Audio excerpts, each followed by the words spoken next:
Hi dear students, this is Avinash, lecturer in economics.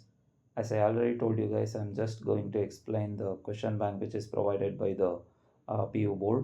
ನಾನು ಇವತ್ತು ನಿಮಗೆ first chapter of microeconomics part A ಸಿಲೆಬಸ್ಸಲ್ಲಿರೋ first chapter ಏನಿದೆ ನಿಮಗೆ ಇಂಟ್ರೊಡಕ್ಷನ್ ಅಂತ ಅದನ್ನು ಎಕ್ಸ್ಪ್ಲೈನ್ ಮಾಡೋಕೊಟ್ಟಿದ್ದೀನಿ. ಅದರಲ್ಲೂ ಕೂಡ ಫಸ್ಟ್ ನಿಮಗೆ MCQ ಏನಿದೆ ಅದನ್ನು ಮಾತ್ರ ಇವತ್ತು ಎಕ್ಸ್ಪ್ಲೈನ್ ಮಾಡ್ತಾಯಿದ್ದೀನಿ. There are 4 MCQs. ಈ 4 MCQsಗಳನ್ನ ಈ ಚಾಪ್ಟ್ರಿಂದ ಓದ್ಕೊಂಡ್ರೆ ಸಾಕು. ಇದ್ರ ಮೇಲೆ ಯಾವುದೇ ಒಂದು ಎಕ್ಸ್ಟ್ರಾ MCQಗಳು ನಿಮಗೆ ಎಕ್ಸಾಮಲ್ಲಿ ಬರೋಲ್ಲ.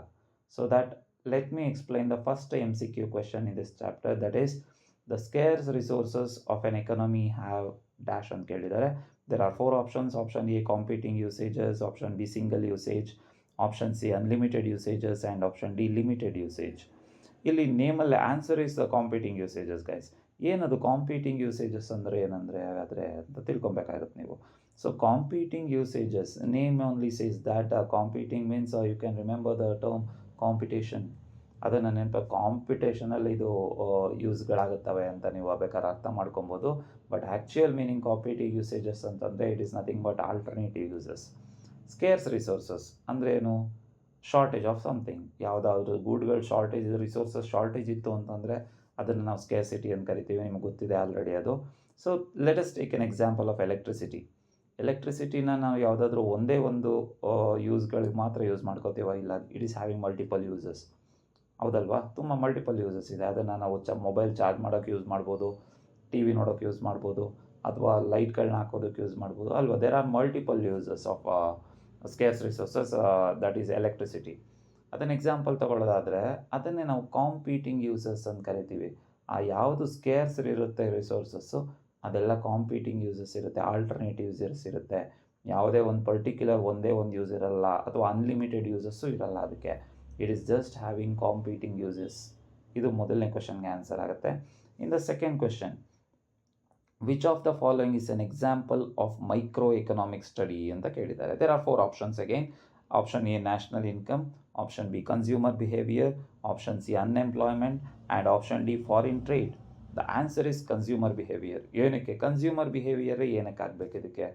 ಅದರ್ ಆಪ್ಷನ್ಸ್ ಏನಕ್ಕೆ ಆನ್ಸರ್ ಆಗಬಾರ್ದು ಅಂತಂದರೆ, C in the option A national income, as you know it's already in the syllabus of macro economics. ನಿಮ್ಗೆ ಗೊತ್ತಾಗೋಗಿದೆ ಅದು ಮ್ಯಾಕ್ರೋ ಎಕನಾಮಿಕ್ಸ್ ಅದು ಬೇಕಾಗಿಲ್ಲ ಅಂತ. And unemployment is a big concept. ಅದು ಕೂಡ ಮೈಕ್ರೋ ಆಗೋಕ್ಕೆ ಚಾನ್ಸಸ್ಸೇ ಇಲ್ಲ. ಆ್ಯಂಡ್ ಇನ್ನೊಂದು ಯಾವುದು option D foreign trade is also a big concept. It is also macro economic concept. So that foreign trade ಕೂಡ ಆಗೋಕ್ಕೆ ಚಾನ್ಸ್ ಇರಲ್ಲ. ಸೊ ಉಳಿದಿದ್ದು ಯಾವುದು ನಿಮಗೆ? Consumer behaviour. Consumer means a single consumer behaviour, how he believes. ಒಬ್ಬ consumer ಯಾವ ಥರ behave ಮಾಡ್ತಿದ್ದಾನೆ ಅಂತ ಸ್ಟಡಿ ಮಾಡೋದು ಯಾವುದು ನಮಗೆ? Microeconomics. Because microeconomics ಯಾವ ಥರ ಸ್ಟಡಿ ಮಾಡುತ್ತೆ? It studies the individual units of the economy in detailed manner. ಹೌದಲ್ವಾ? So answer is consumer behaviour ಆಗುತ್ತೆ. And in the third question, central problems of an economy includes ಅಂತ ಕೇಳಿದ್ದಾರೆ. There are 4 options: what to produce, how to produce, for whom to produce and all of the above ಅಂತ. Obviously answer is all of the above ಅಂತ ಆಗುತ್ತೆ. ಯಾಕೆ ಅಂತಂದರೆ it includes all these things. There are 3 central problems ಅಥವಾ basic problems of an economy. They are what to produce, how to produce and for whom to produce. So it includes all the above. So answer is all the above ಆಗುತ್ತೆ ಇದಕ್ಕೆ. And in the fourth question, traditionally the subject matter of economics has been studied under the following broad branches ಅಂತ ಕೇಳಿದ್ದಾರೆ. There are again 4 options: micro and macro economics, positive and normative economics, deductive and inductive, and market and mixed economy ಅಂತ ಕೇಳಿದ್ದಾರೆ. Obviously answer is micro and macro economics.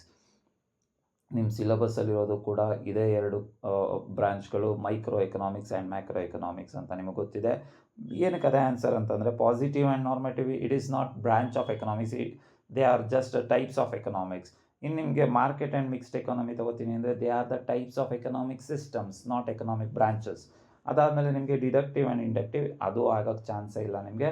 So answer is ನಿಮಗೆ the broad branches of economics ಯಾವುದು ಅಂತಂದರೆ that is micro and macro economics. ಇದು 4 ನಿಮಗೆ MCQಗಳಲ್ಲಿ ಬರುವಂಥ ಕ್ವೆಶನ್ಸ್ಗಳು. ಈ ಚಾಪ್ಟ್ರಿಂದ ಈ 4 MCQಗಳು ಹೋದರೆ ಸಾಕಾಗುತ್ತೆ ನೀವು. ಅದು ಬಿಟ್ಟರೆ ನೆಕ್ಸ್ಟು ನಿಮಗೆ ಬರೋದು ಫಿಲ್ ಇನ್ ದಿ ಬ್ಲ್ಯಾಂಕ್ಸ್. ಏನಿದು ಫಿಲ್ ಇನ್ ದಿ ಬ್ಲ್ಯಾಂಕ್ಸ್ ಅನ್ನೋದು, ಅದ್ರ ಬಗ್ಗೆ ನೋಡೋದಾದರೆ ಅದನ್ನು ನಾನು ನಿಮಗೆ ಮುಂದಿನ ವೀಡಿಯೋದಲ್ಲಿ ತಿಳಿಸ್ಕೊಡ್ತೀನಿ. ಅಲ್ಲಿ ತನಕ ವೆಯ್ಟ್ ಮಾಡ್ತಾಯಿರಿ. Thank you all.